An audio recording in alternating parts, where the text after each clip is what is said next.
Namaskar and a very good evening. Sarvatra Namaskar Sarni Benent Bayan. On behalf of Team Kathbat, this is Manorama Bakshi, according a very warm virtual welcome to you all. Over a period of time, Kathbat, a think tank, has gained prominence as key socio-political platform for holding public debates on varied issues that concern our displaced community. Kathbat platform is aiming to reach out to broader audiences by influencing and bringing together people from different walks of life. Its functional purpose, therefore, is engaging, empowering, and enabling Kashmiri Pandit communities, providing vital inputs, and acting as a bridge between the organizations. Today's topic of discussion is challenges before Kashmiri Pandit Overseas organizations during post-Exodus period.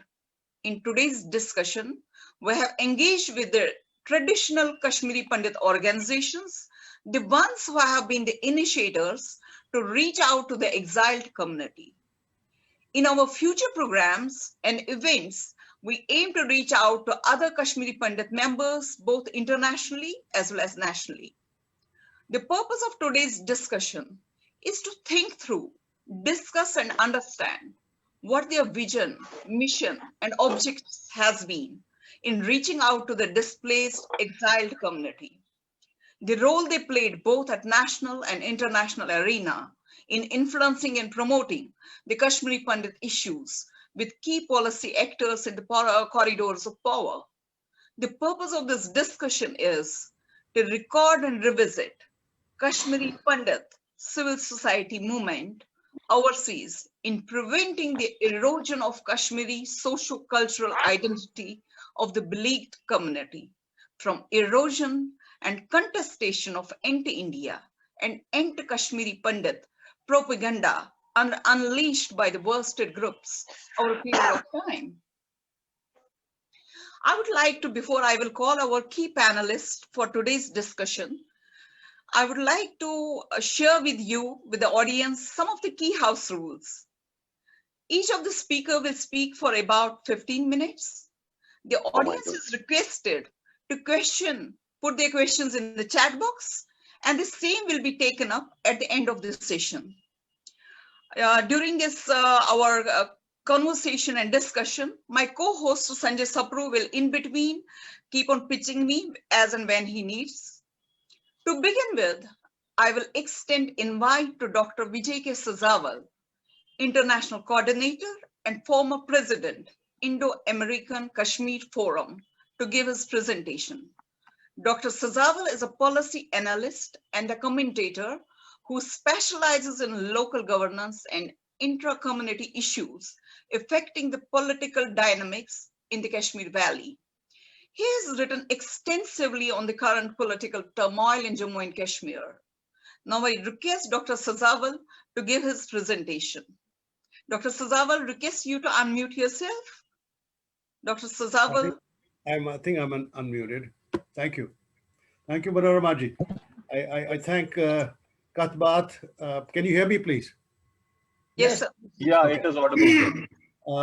I thank Kathbat for inviting me and my colleagues to speak on what we will hope to be is a sort of a historical perspective of what the overseas organizations that were oriented towards the activism, what I will call political advocacy, for lack of a better term, in their respective countries. I do not want to miss to mention that fact that today is a very auspicious day.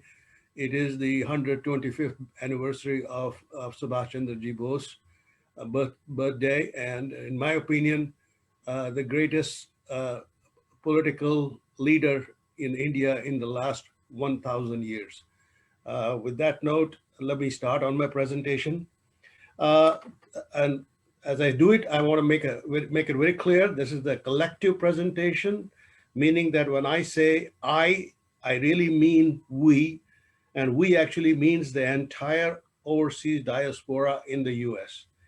Yes, there were volunteers who took up the advocacy with greater commitment and passion, but let me reiterate that we represented not ourselves, but the entire Kashmiri Pandit fraternity in the US, which was organized under the KOA, the Kashmiri Overseas Association.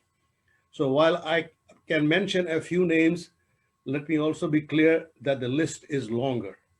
I begin with our guide and mentor, the late Kanyalalji Kaul from Michigan, our former IAKF presidents, Indo-American Kashmir Forum presidents, Hiraji Fotedar, Ashokji Rana, Ashokji Moza, Rahulji Pandit, and Lalitji Kaul.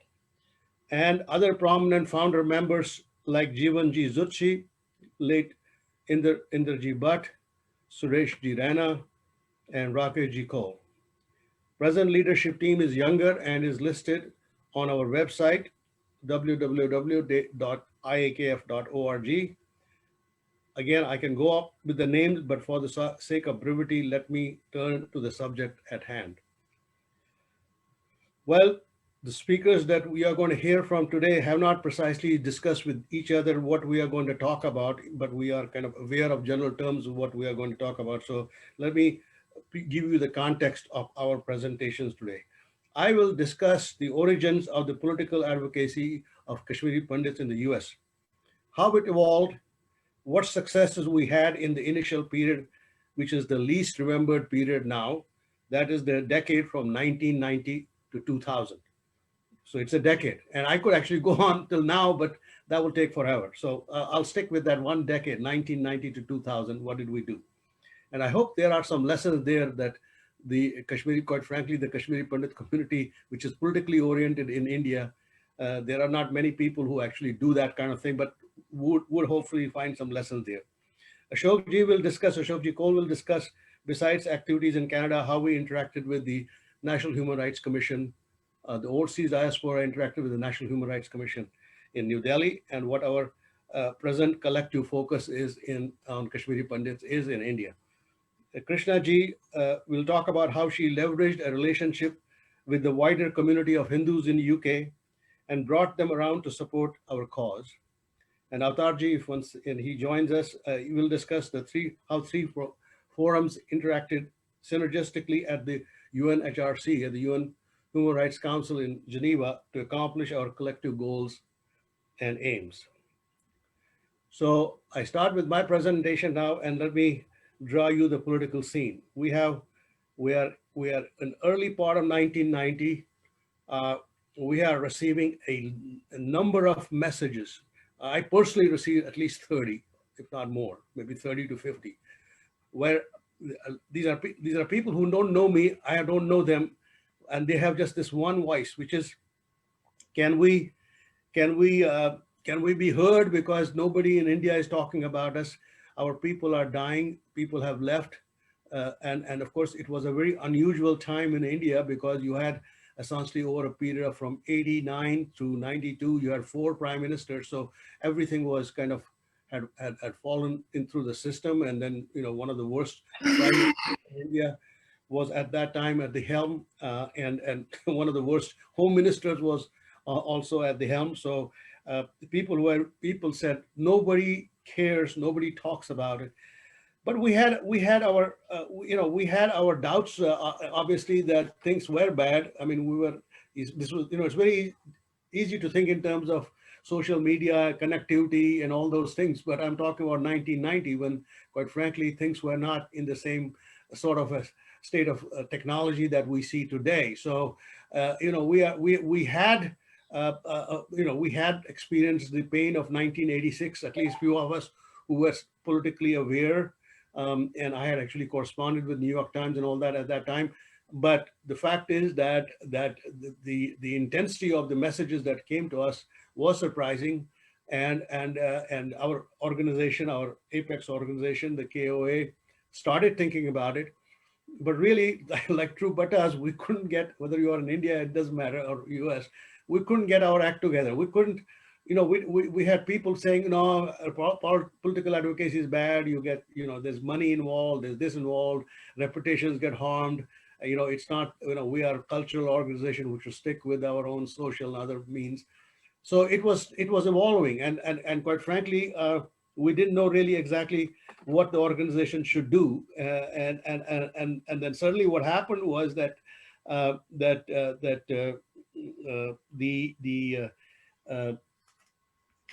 this there was an advertisement placed.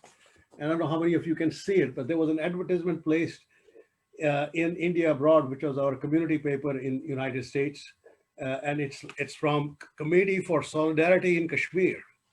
And let me read it to you. It's dated May 2nd, 1990, and it says to the Honorable Vishwanath Pratap Singh, Prime Minister, dear Mr. Prime Minister, we the people from Kashmir, both Hindus and Muslims, are deeply troubled and saddened by the current turmoil in our homeland. Number one, we believe the vicious cycle of violence in Kashmir should be called to an end. Number two, every effort should be made to alleviate the suffering of all those affected, and essential supplies of food and medicine should be assured. Now remember this key term, essence, the food and medicines. If you remember, that was exactly the words they used in after post August 5, 1999, food and medicines. So that is a buzzword which goes all the way back to 1990. And then the third one is we appeal the government of India and all concerned parties to use diplomatic and political means to bring about peace and stability in the valley. And number four, we remain committed to Kashmir's deep traditions of tolerance and secularism. Now, if it was signed by, by the way, I don't know how many people know Mr. Farooq Katwari, among the richest Kashmiri Muslims here, but it was also signed by a Kashmiri Pandit.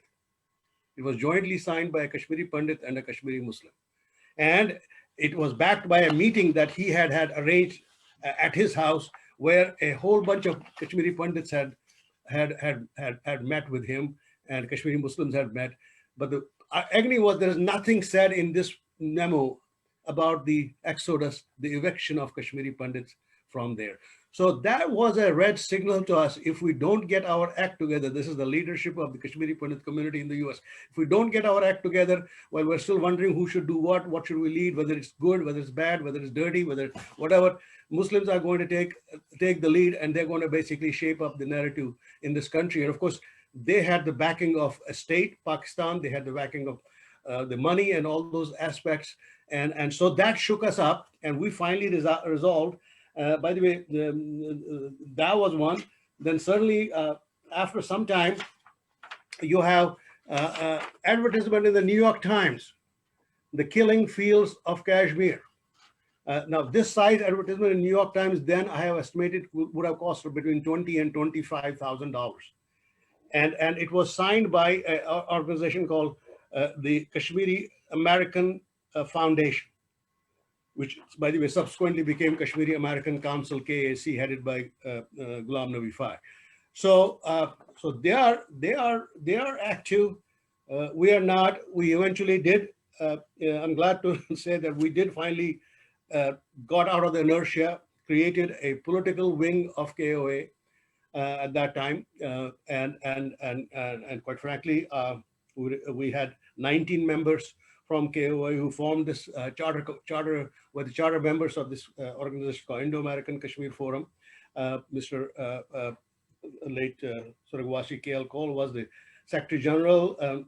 Dr. Hira Fotadar was his first president, and IAKF Constitution bylaws were subsequently registered in the state of Michigan. And then we started interacting with people folks in Canada as well as in UK, and helped them create similar organizations, Indo-Canadian Kashmir Forum and Indo-European Kashmir Forums in there. And finally we got together and we started. We created our own brochure. This was our brochure.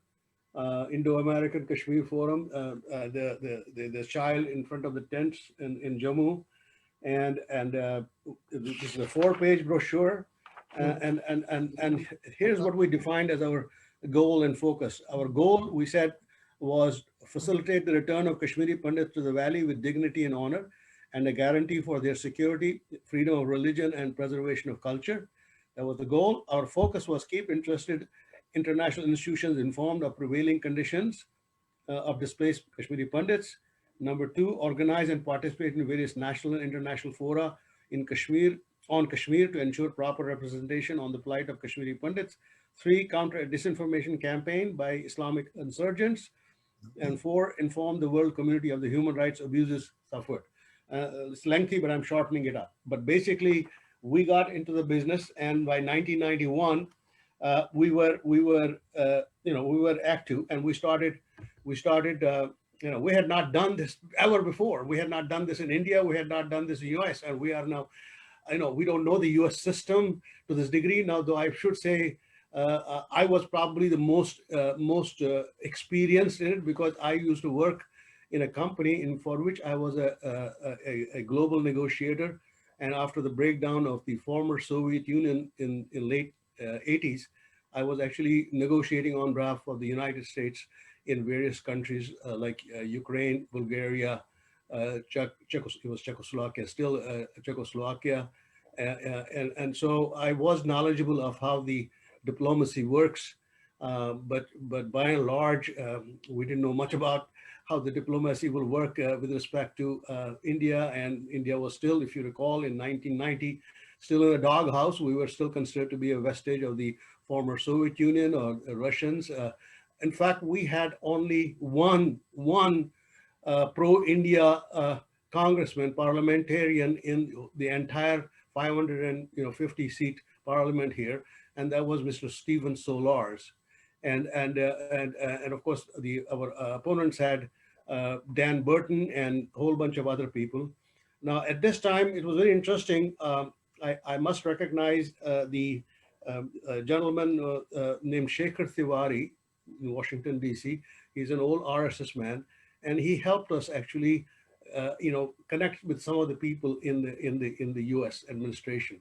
So for the first time, we started going to the American Parliament, to the Congress, seeing where the offices are, what the offices look like, who these people are, what are the surroundings they are, what kind of people they interact with, what kind of material they like to read, what kind of material they discuss, who are their staff advisors, who are more important than other staff advisors. So we started getting through this entire overload of information, trying to understand the political hierarchy of the country. Now, there was a group of community leaders who kept saying that, we got to issue press releases, because that is the style in India. Now, here we said that doesn't work. You have to actually do a face-to-face discussion, a face-to-face, show people that you have sincerity, that you actually are real people with real problems and real issues. And the system has to, and today, by the way, in hindsight, I feel that is one of the biggest shortcomings in India. There are not people who know how to deal with parliamentary committees, no enough people in the parliamentary groups to know how a democracy works. But anyway, at that time, we basically then, at some stage, we figured that Mr. Shekhar Tiwari was orienting us more towards essentially talking more about the evils of Pakistan than the sufferings of Kashmiri Pandits. So at which time we basically thanked him for all the help he gave us. Now we were essentially well armed, and this is a very, very, very troubling period. 91, we really literally got maybe 3 hours, 4 hours of sleep. And I give my salute to all the dedicated people here that were involved in this. As I said, at least 19 people, perhaps a larger group at one time or the other. But we spent time like crazy understanding the system, finding out these routes, connects, where we can talk to whom, what we should be talking about, preparing the papers that we'll discuss with these people. And all of that was going on behind the scenes. And just as we were thinking we're getting ahead, suddenly our opponents, our adversaries, come up with this big conference. I don't know if you can read it. Big conference in Washington D.C. This is the International Conference on the Kashmir Freedom Struggle, and this was sponsored by the World Kashmiri Pandit, World Kashmiri Freedom Movement, WKFM, and Kashmiri American Council. This is WKFM. Those days was headed by Dr. Tucker from UK, and Dr. Farr was based in Washington D.C. this conference was held in a very expensive hotel in Delhi, in Washington D.C. It turned out to be, we knew that they were well connected, well funded. I mean, everybody knew that they had Pakistan's blessings on them, and we were invited to this meeting, but when we went, and then when we got up to speak, they didn't allow us to speak. So we heard one-sided story, and it was, of course, 50% true and 50% false, but there was nothing about our community in that meeting. And at that time, we issued the first press release from the Indo-American Kashmir Forum, basically indicating that these guys let us speak. So you can see, how sparingly we have used the press release phenomena. But the meetings did at the end lead us to a number of congressmen, and especially two congressmen, Frank Pallone, who is still a congressman today, and Congressman Sherrod Brown, who is actually Senator Sherrod Brown today. And they are the two that basically we figured they would support us even if we don't give them a penny. That they understood the plight of the Kashmiri Pandits. And by the way, I believe that even today. And in fact, that either of them will help us, without, it's well known that you have to have fundraisers for these people. And we had a lot of fundraisers for congressmen, but these are the two that actually have been of value to us since. And it was also clear that the Kashmiri American Council was our main sort of nemesis, and it was well funded. It was receiving, later documents would prove it, and it was receiving somewhere close to $1 million from Pakistan through ISI, and here we are struggling. As I said, India didn't have a lobbyist for its own government, much less a lobbyist for Kashmiri Pandits or Kashmiri anybody. I mean, India believed at that time that if you have a just cause, you don't need anybody to be paid to say what that cause is. But be it may, we are on our own, and other than a moral support, really, there was nothing else that we got in '91. So we decided, quite frankly, after we had such an ambitious plan of what we were going to do, we said, because some of us were in strategic planning, so we said, no, we gotta crystal it down to very concise goals that we have to have in the near term, and we changed them. So we changed we kept the goals which we had put on our brochure originally. Those were still our guiding goals, but we said we're going to make those will become aspirational. We're going to make more specific goals in the near term. And the first goal we said was the core message. The core message was we exist, because we were in a very interesting situation. Everybody is telling us, how come we have not heard about you? Now, the reason they have not heard about it is because the Indian government had not publicized it, and the NGOs in India had not picked up our cause. So these are the true traditional means of when Amnesty and Asia Watch and others don't say anything about you, the Western diplomats don't pick up anything about you. And when the Indian government doesn't say anything about you, then you really don't have a case. So our first job was that we exist. That was first. That became our first core message. And the second was the core main focus. And the focus, we said, we're going to say that basically our point is that Kashmir is now a religious issue. It's not merely a political issue. And the reason that happened was that when we started going to these congressmen and all that, and we started talking about what's happening in Kashmir, and they all say, oh yeah, I know about Kashmir. It's a problem since 1947, United Nations and all that. It's a disputed area, and India and Pakistan have been at it each other and all that. And became a problem because that's how they were viewing it. And of course, our adversaries were exploiting that part, saying how this is an unfinished business of UN, and India is being repressive on Kashmiris. So our job was to make it, essentially turn that message and make it a religious issue rather than a political issue. And the third one was really, we had this aspirational goal, which was to see how we can neutralize KAC. I mean, it's like like an ant saying, I want to see how this elephant is killed. But now that's, we say, we'll not say that that's our necessarily a goal that we will reach, but we'll keep that in mind. So we'll block them at every point of view, whether, you know, they may have 100 soldiers and we may have one, but we will bring that one soldier out there and try to do. So that those three things became our, from a strategic point of view, our you know, sort of tactical assault paths for the future.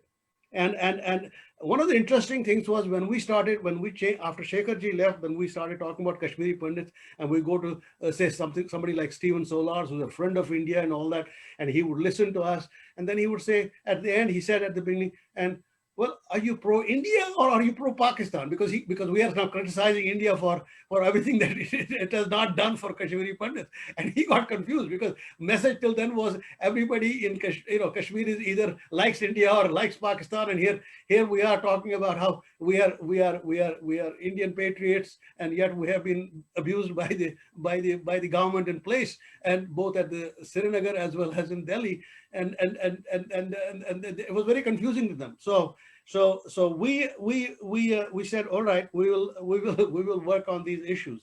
Now again, the challenges were many, because in 1992, the United States government started. The United States government has an NGO. You know, it's kind of oxymoron, but they have an NGO called U.S. Institute of Peace, which is funded by the U.S. Congress. And they started talks on essentially, you know, finding a solution for Kashmir. And they invited delegates from India, Pakistan, and Kashmiri Muslims were invited to those parleys. Now, we also made a case and tried to make a case. And I have a letter, which I don't have handy right now, but I have a letter from them saying, no, we know you exist, but your case will be sort of defended by the Indian delegates. So it's interesting. Well, as Kashmiri Muslims were invited, but Kashmiri Pandits were said, your case will be defended by the Indian delegates. And you know, to us, it was really amazing that India would allow such a conference to take place, or even allow those people from India to actually attend, which were journalists, some journalists, and some retired generals, and you know, retired diplomats, and so on and so forth. But that was the thing. Well, so we also, you know, in our own capacity, we also ended up having our own symposium. So we got enough activism in our community to actually call for symposium, and the first symposium was held on May 13th in Maryland, under the leadership of Dr. Ashok Rana, and we had Jagmohan as the speaker.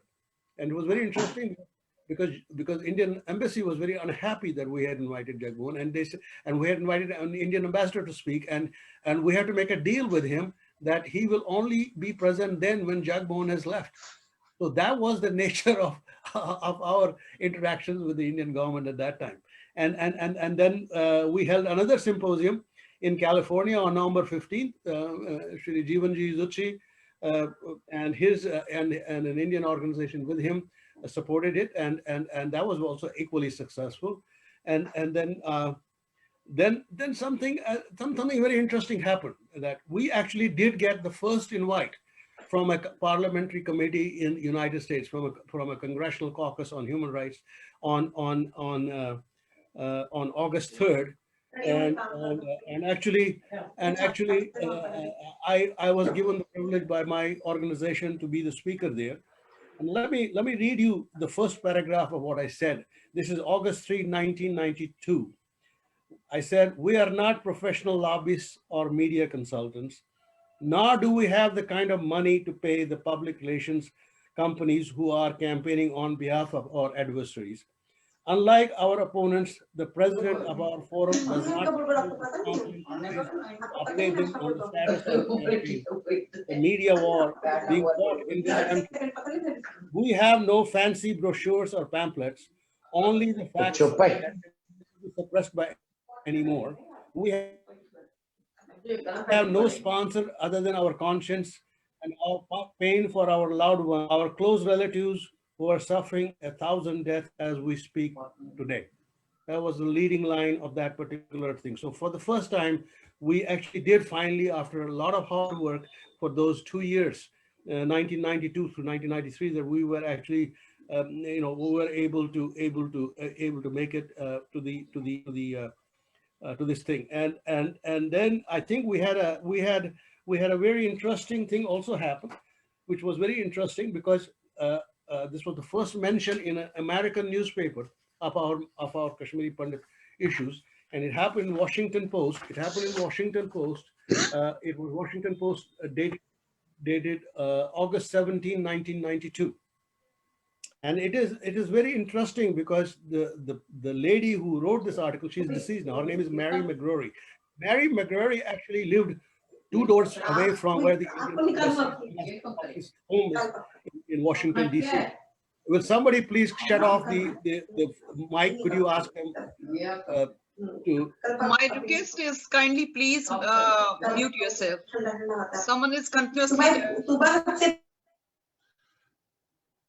Vijayji, can you unmute now? I have muted everybody.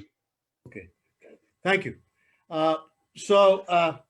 So what was interesting was Mary McGrory, the journalist, lived 2 doors away from the Indian ambassador's residence. And so one day she's on a walk, he's on a walk. I've been talking to her. She's not convinced. She's thinking, maybe that we are, people in Washington had a very common, if you're a Hindu, you are somehow connected by the Indian government. So she wasn't convinced this is a good story. But one day, because this is what she told me later, then one day she's walking for a morning walk and she meets the ambassador. And she tells him, who are these Kashmiri Pandits who are bothering me and all that? He says, yeah, they have been thrown out of the country, they're out of Kashmir. It's very unfortunate, all that. Then she says, well, why aren't you talking about it? Because I have never heard of it before. This gentleman comes to my office, says this thing to me. I have never heard of it. Why aren't you guys talking about it? And he says to her, oh, we can't do that because if we talk about Kashmiri Pandits issue, it'll become a Hindu-Muslim issue in India. It will have wider repercussion. So we are keeping the news under lid. And she reported it. This is the article, by the way, it's all on my website. These all basically she says, the Indian ambassador says we're not talking about Kashmiri Pandits because it has ramifications for the rest of the country, while these guys are essentially being thrown to the winds. So that article came out, but which was good because that was the first mention in a US magazine about Kashmiri Pandits.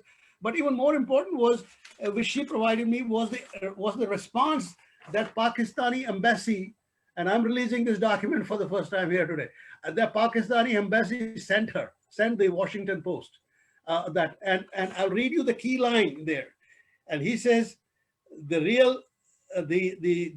I'm surprised to read that Kashmiri refugees mentioned are the notorious Kashmiri Pandits who had wielded disproportionately excessive powers in the Kashmir Valley and have now been driven out by the hitherto oppressed Kashmiri Muslim people. So actually, as much as all these people who are talking about Jagmohan, all the stuff crap, the fact is this is actually a government document from Pakistan basically saying that yes, indeed, the Kashmiri Muslims were party to the expulsion of Kashmiri Pandits from the valley. But it was very interesting. This document was not printed by Washington Post, but they didn't even print the letter to the editor, which is what it is from the Pakistani embassy. But she gave it to me then because she obviously at that time felt sorry that she had not believed my story for at least a month, that I had been badgering her with it until she met with the Indian ambassador and found out the truth of what's going on. So that was that. We thought, so okay, we have kind of come to age. We are in the Washington Post. We have exposed the Indian government's duplicity in hiding our plight, and then what happens is again, this is an up and down circle. In 1993, a Democrat by the name of Bill Clinton is elected president of the United States. And both the Senate and House are under democratic leadership. By the way, that is exactly what happened other day here. Now we have both House as well as Senate, both Rajya Sabha, Lok Sabha, and the president are all from the same party, which is the Democratic Party. This happened in '93. On in a sense, that news we thought would probably be good, but we didn't know at that time what was going to happen. And then on February 20th of 1993, actually in an awkward way or in a sad way, something came to our side, which was that the World Trade Center was bombed, and that was bombed by Ramza Yusuf from Pakistan, who ran away then, and so on and so forth. But people till then and America did not know that actually religion can drive you to kill innocent people. Americans had a tough time till then understanding what that would be. And we understood the change because we held we had promised ourselves 3 symposiums. We had already done 2, one in Maryland, one in near DC, one in California. The third one we did it in New Jersey. Dr. Suresh Jirana chaired that meeting and was done in March. And we could see the sense that suddenly there are more white people in that gathering. And there are more white people because they all want to know what is this, because we are now raising this issue about how Kashmir has become not a political issue, but a religious issue. And and the violence is going on. And they want to understand what is driving the violence. And they really had no idea that a religion can be as violent as that to cause civilians who have no interest or involvement or whatsoever in political or in religious matters to be victims. So we thought that we were making progress, and then what I'll call a 1,000-pound bomb hit us, and this was on October 28th, when Miss Robin Raffel, who was the Assistant Secretary for South Asia in the U.S. State Department, made a statement that United States does not recognize the accession of Kashmir, J&K to India, that Kashmir is a disputed territory, and its final resolution will come only from the United Nations in concert with the wishes of the Jammu and Kashmir people. So all of a sudden, that created a ruckus, as you can imagine. Again, it's 93, it's 28 years earlier. A lot of people are not even born then. That may be, and others, they have forgotten it. But it was a U.S. official at a senior most level in South Asian policy saying that Kashmir's accession to India is not accepted by United States. So there was a hue and cry everywhere, and there are literally hundreds of Indian Americans in individual capacities, especially a lot of democratic financiers from Indian Americans, among Indian Americans who have invested hundreds and thousands of dollars in democratic politics. Everybody wants us to go to White House and meet with somebody to say, this is wrong. Indian government and denounces it, everything is denounces it. But the position is where it is, and it's not changing. But one of the interesting things that we said, well, what we're going to do is let's also write to the president. So we wrote a letter to the president, Bill Clinton, on January 7th, 1994. And when we did that, lo and behold, and we told him we would like to come and see you. I mean, obviously that's what you hope he will say yes. Of course, chances of him saying yes is literally, not zero, but minus 100%. So all of a sudden I get a phone call from the State Department saying that your organization has been approved for meeting with Ms. Robin Raffel. So to cut the long story short, on February 4, 1994, which is less than 4 weeks after the letter, we get an audience with her. And one of the first things she said to us, that you are the only organization that I am meeting with on this matter, because you are the only genuine organization that is not connected with any government or any agency. We did that investigation, and you guys are the only ones who did it, and actually the State Department took a picture. Now it's a bad copy, but State Department took a picture of us with her, and I can read you who the people were from our side. It was Dr. Suresh Rana, who was the president of KO at that time, Robin Raffel, Vijay Sazawal, Sapna Wali Rana, and Ashok Rana. So and the reason was we could have gotten a wider audience, but the reason was we were called to a meeting literally less than 24 hours,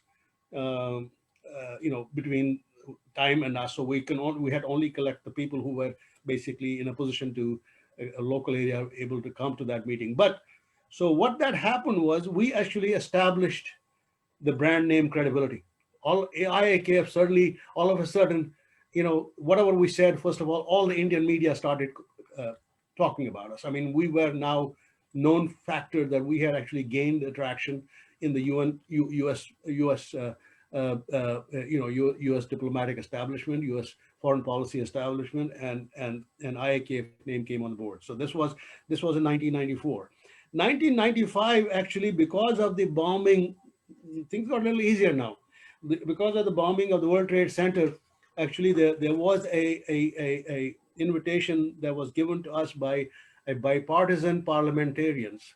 That would be parliamentarians from two different parties, Democrats and Republicans, to come and address them on and I'll read it to you. This is the flyer again, better flyer on my website.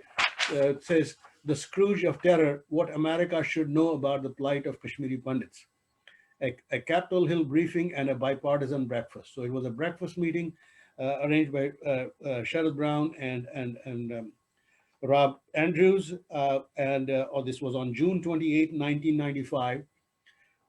And the audience was only either the members of the Congress or their staff aides. Now we have had a number of meetings on this thing in the last, especially in the last 1 decade. But I'm not going to go that far. But I only recognize that this was the first of those meetings that we have started doing with the congressional staff, and then again, at this moment we are feeling good until, quite frankly, in 1996, Mr. Farooq Katwari establishes the Kashmir Study Group. And he basically invests, he's the richest Kashmiri Muslim in the United States, or at least was at one time. I don't know, now with IT industries and all that, who knows, there may be other billionaires now. He's certainly not a billionaire. He's probably worth $500-600 million. And he established the Kashmir Study Group. He invited basically policy advocates, policymakers, politicians, professors in political science from major universities in the United States. We assembled them and to discuss, to basically come up with a solution. In other words, he already told them what he wants, and they were supposed to essentially give him the justification for which they got paid. He paid them 2 trips to India and Pakistan, first class, and then they could publish papers and stuff like that. So he sent me a letter, by the way, also, because when the thing was inaugurated, he sent me a letter saying, he would like me to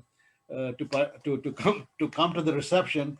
By the way, here is a letter from him, I told him I will only join if you make me a member of your group. He said, thanks, but no thanks, and so I passed it. And then later I found out, actually, so naive was the Indian government about this man that Indian diplomats and as well as obviously Pakistani diplomats and US diplomats whom he was paying attended.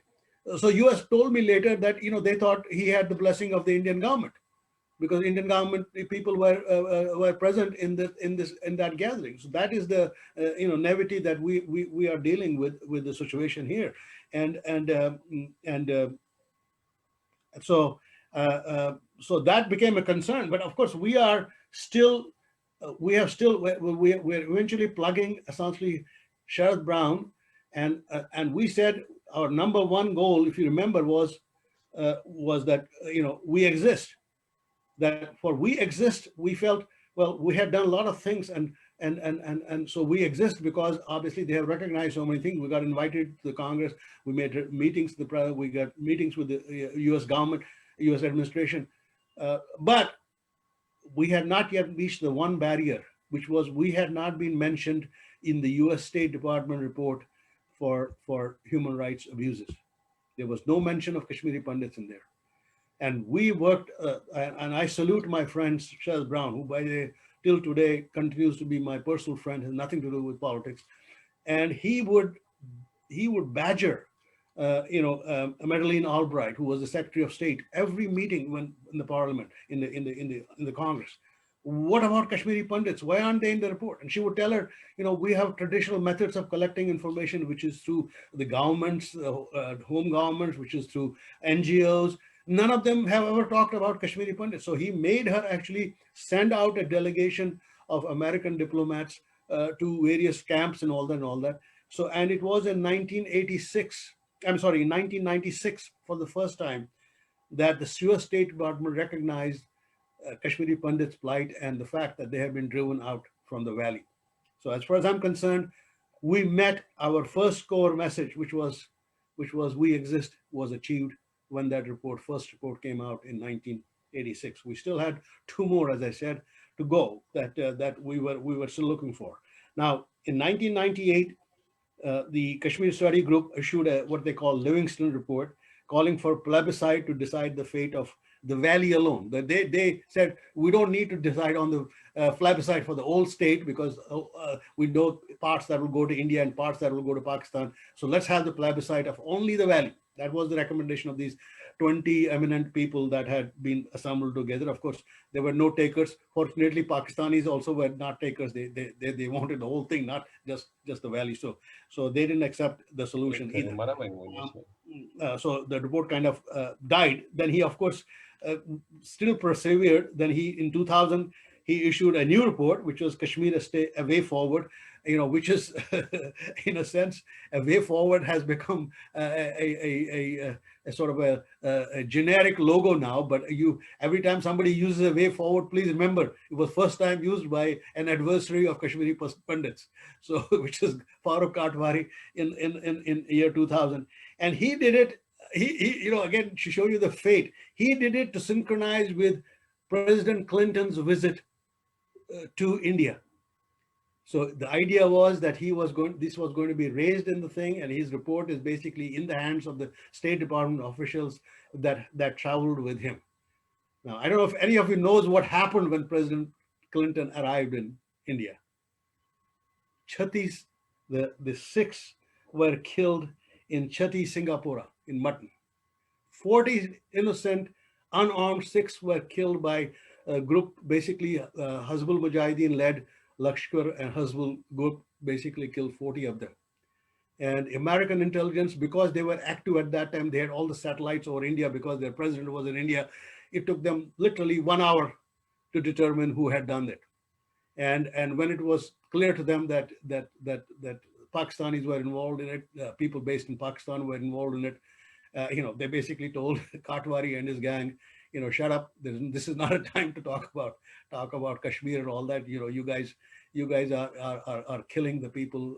Pakistanis are killing the people. So the report, unfortunately, a lot of money and time was wasted on it, and it didn't get him anything. But it actually got us something, because on 18th September, because remember our next focus was that Kashmir is a Islamic issue and not a political issue.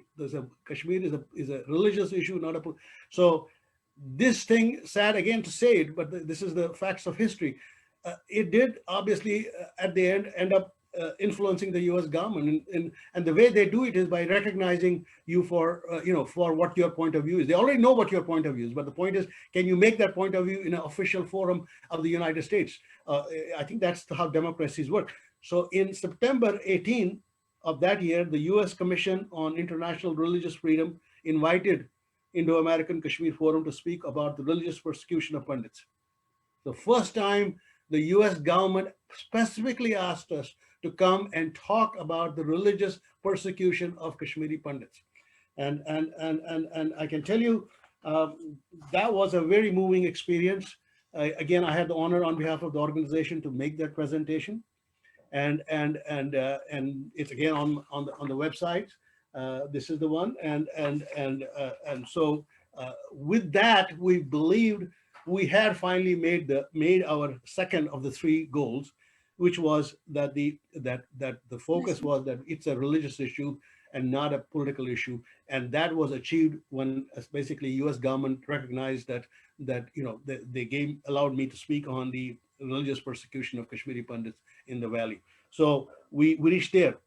And again, as I said, I'm only covering you this decade, 1990 2000. I'm already at 2000, and 2001, of course.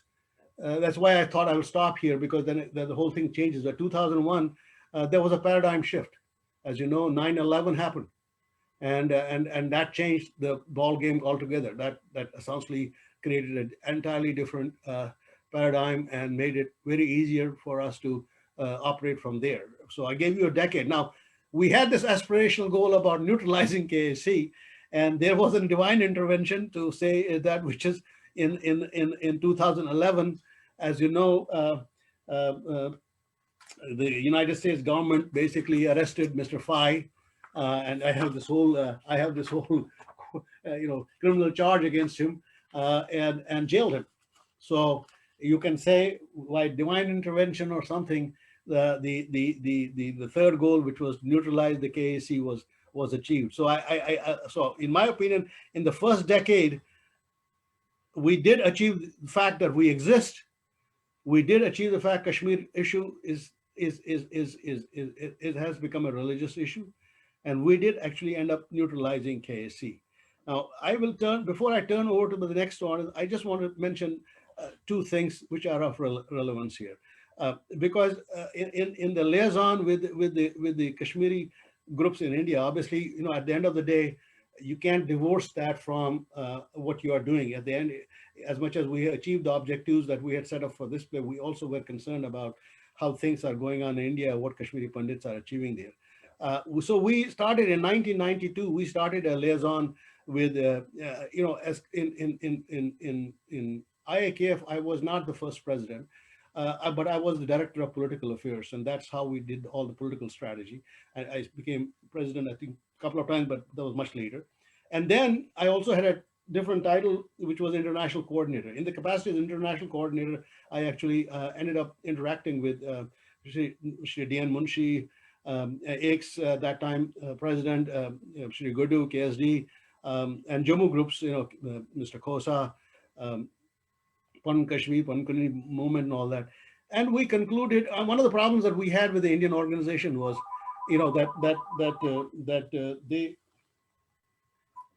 that one of the problems was that they were doing both, politics and social, and we never believed that will ever succeed. You cannot do both. As much as we have this DNA in our system that leads us to be, some total of everything, and so we basically were inspired by Pan Kashmir. We thought they had a focus. There was a lot of ground support. I'm talking about 1992. They had a lot of support. They had a lot of focus. And we actually started basically encouraging them, because they were single-minded in their determination. We, of course, didn't know that organization that well, but other than the fact that they did have the ground support in 1992, again, I'm repeating, in 1992 or 1993, and we actually did invite Pan Kashmir to come to United States and be in discussion with our IAKF team. And Mr. Chungu, Ajay Chungu, did come over, and we actually defined a roadmap for them. They asked me specifically to give them advice. I did put up a paper. I did tell them that. But one of the things that we asked for was that they had to essentially turn their advocacy into a political form. So they had to go and register as an organization, create a constitution, bylaws, register with the election commission, so on and so forth, and then there were other things also on there. The reason I only point to that is because that was the one that didn't follow on. But also did one more thing. In 1994, we actually took Pan Kashmir people to Geneva. and actually the first and only Kashmiri Pandit press conference ever held in the premises of the UN HRC in Geneva was done in 1994, and it was done with both Ajay Shangu and Moti Kolji in that gathering with me and Avtar, and we really at that time felt we were not yet clear what they were doing, but we wanted to help them as much as we could. Subsequently, of course, we found out that they were really not not that politically astute to know what the next step should be. So we said, all right, we'll do something else now.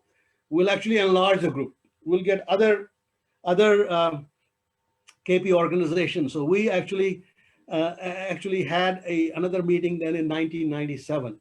This was done with the facilitation of IEKF in UK, and where we invited the Mr. Vaishnavi from ASJ KPC, Mr. Khosa from KPS, Mr. Jattu from AIKPC, Mr. Gadu from KSD, Dr. Chowdhury from PK, Mr. Ashwani Shungu from PKM, KOA was represented, KPA was represented, ICKF was represented, IEKF represented, IAKF was. So we really took the top tier organization and brought them together, and we created this Kashmiri Pandit Political Steering Committee, KPPSC, in London, and